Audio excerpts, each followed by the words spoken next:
Hey tankers, and welcome back to World of Tanks with PR154, where today we are following KazuNiX of the LEBO clan in the tier 10 French tank destroyer, the Foch 155. Now this is a tank that's not on the tech tree. You can't actually buy it anymore outside of some special events.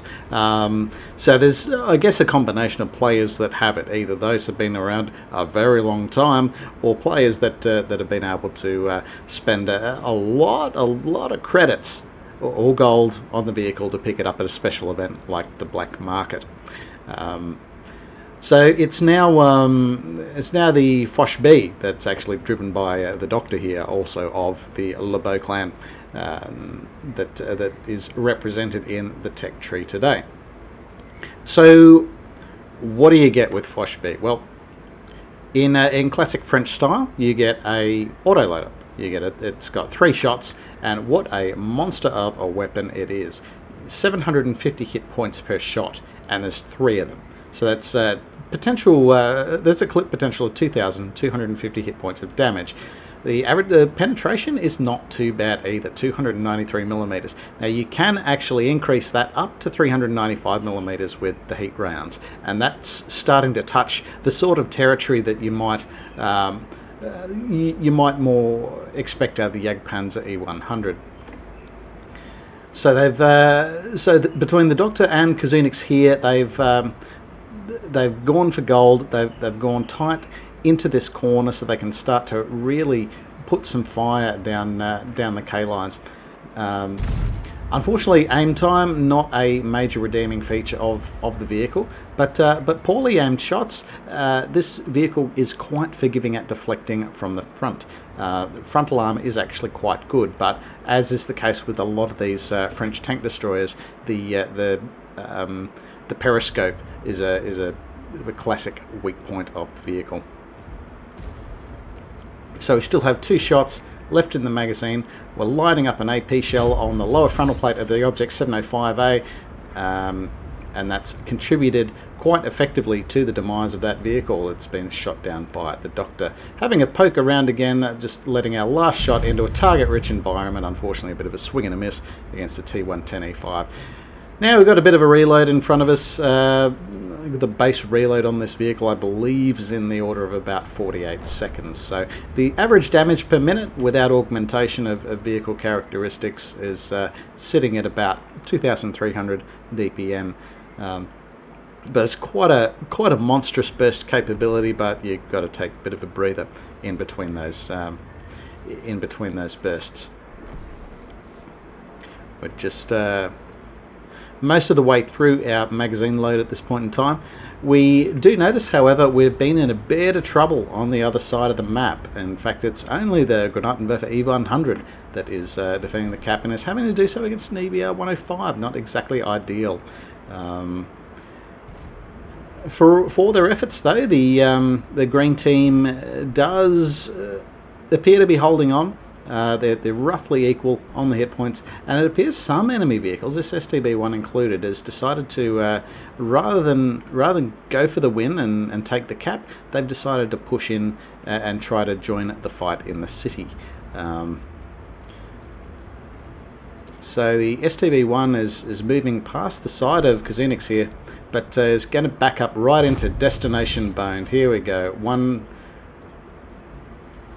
2. And that is not much hit points left in the STB1. It's got 1 shot left in the locker, and we're going to loose that on the EBR 105, and is shut down by the Doctor platoon mate, of course, very reliably backing them up. So we've got a bit of time on the reload there, just waiting to resume our destructive potential, but that's certainly given the STB1 quite a setback. It won't be launching any further offensive capability into the city at this point in time.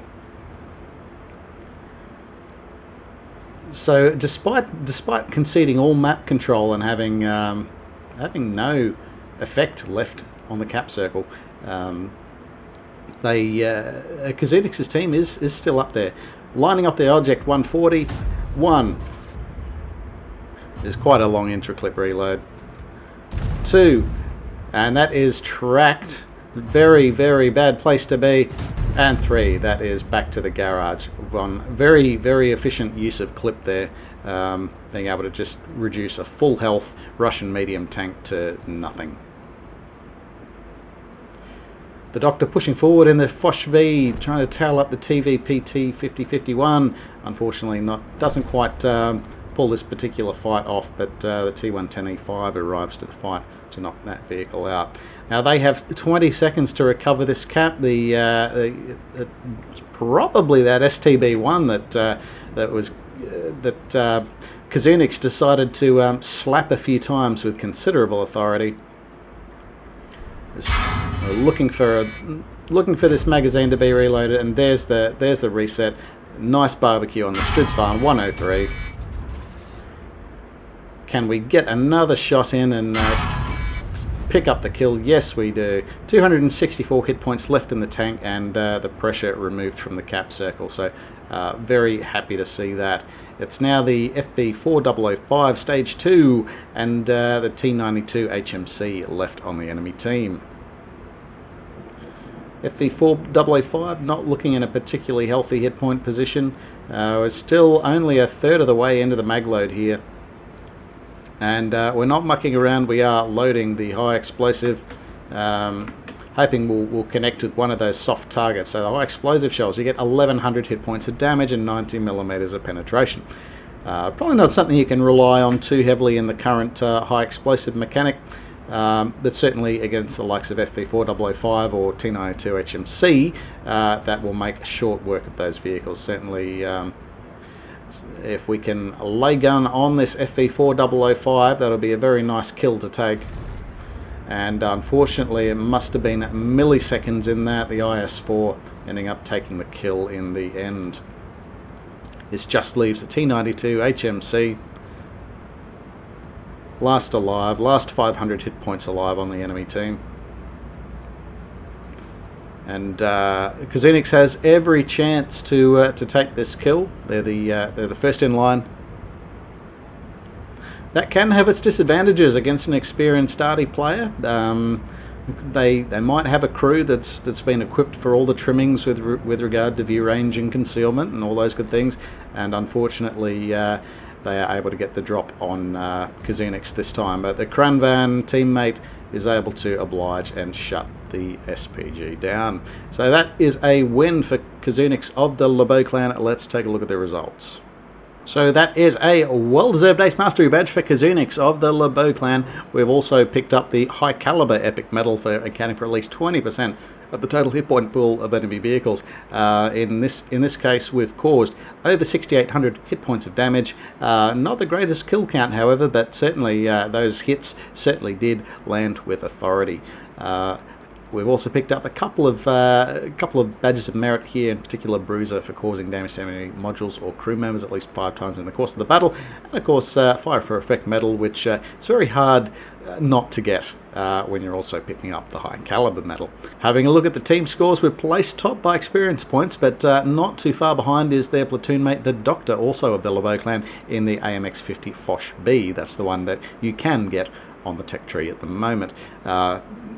The team, particularly at the top echelon, had performed quite consistently, I must say. Not too much separating the various participants here. A special mention on the enemy team to the STB1 and FV4005 Stage 2, both managing to place top 2 by experience points and picking up over 3,000 damage each. Unfortunately, they weren't able to see it through. A lot of greed factoring into the demise of the enemy, and unfortunately, they rather than take the win by cap out, they decided to take themselves to destination Foched. Having a look at the detailed report, we've actually ended up credit positive on this one. A little bit of a payout from personal missions, always good to see. We didn't actually fire any gold shells this game, so that wasn't going to be contributing to the outcome too much. There was a repair build, they were destroyed, and we've had premium consumable running there. I suspect that was the food that was involved there, but altogether a nice mastery badge and a nice little profit at the end of it. So very well done there to KazuNiX of the LEBO clan. And if you've got a replay that you'd like to share with the community, please reach out over Discord or any of the other links below, and we'll do our best to sort you out. Please also take a look at the About section in our YouTube channel, and that's got sort of the community submission guidelines there, which hopefully you can review there first to see what sort of replays it is that we're after. Apologies, we're running a little bit slow on the replay output this week. I know KazuNiX in particular has been very patient awaiting this Foch 155 replay to come out. Unfortunately, we just had a few side effects of the booster shot that makes me incapable of humaning after about 8 o'clock in the evening, but unfortunately, that's how it is when you also have a day job. But anyway, we are over that, and we should be getting back to punching out videos at our regular schedule. In the meantime, take care out there.